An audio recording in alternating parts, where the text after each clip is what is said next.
Dermatologists are the experts in terms of treating skin cancers, and we treat all aspects of the skin, not only skin cancers, but we'll be able to pick up or do a skin check which will help them pick up their skin cancers early. More than 77,000 non-melanoma skin cancers are picked up in Western Australia each year, and we see over 1,000 melanomas. Non-melanoma skin cancers are not deadly, but they can pose real problems, particularly around important structures like the eyes, the nose, the lips and the ears. Melanomas are very common in Western Australia, and we probably have the second highest rate after Queensland.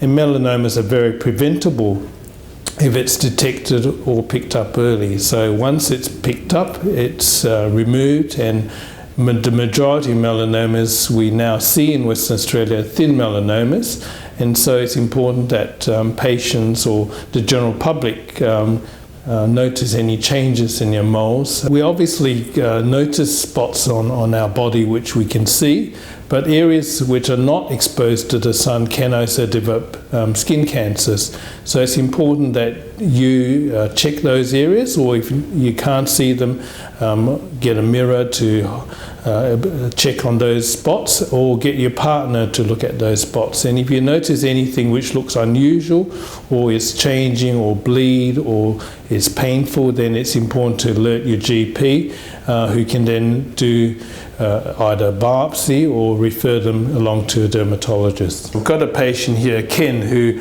I'm going to examine for any suspicious skin spots. So usually I look at the tops of the fingers and hands first, and we see if there's any abnormalities there. As you can see, he's got some pigmented lesions which are typical of sun exposures, some solar lentigo, pigmented seborrheic keratoses.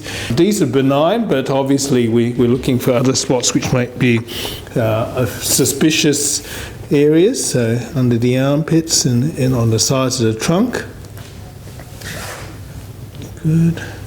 And then we'll move on to his shoulders, neck, scalp,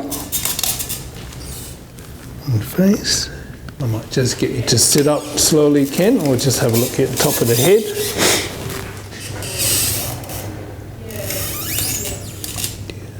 Behind the ears and on the ears itself, on the back.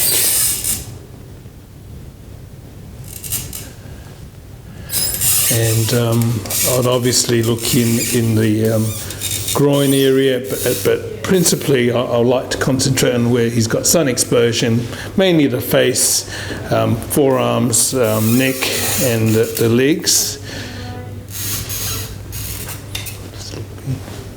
The feet.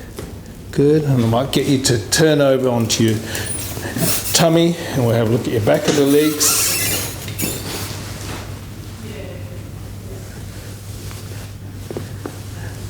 You can see there's lots of dark, what we call pigmented seborrheic keratoses here, which are quite benign, but he's had a few scars here, which possibly suggest that he's a few spots cut out before. You can see a very dark, irregular spot here, and what we tend to do is get a dermatoscope, which is a magnifier to look under, which magnifies the pigmented area, and that tells us whether that could well be a melanoma, but that looks quite fine. Solar keratoses are very common. They're the precursor features of skin cancers. They're really a sign that people have had excessive sun exposure over the years, and some solar keratoses may progress into skin cancers.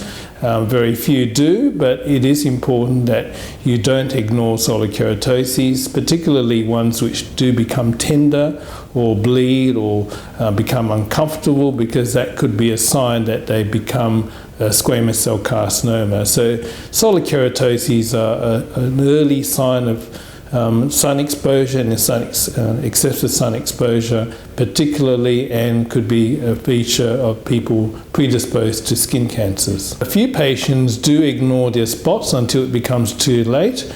I think skin cancers are very treatable if seen too early, and most skin cancers in Australia are cured if the spot which turned out to be skin cancer are seen to and managed by a doctor early on rather than ignored.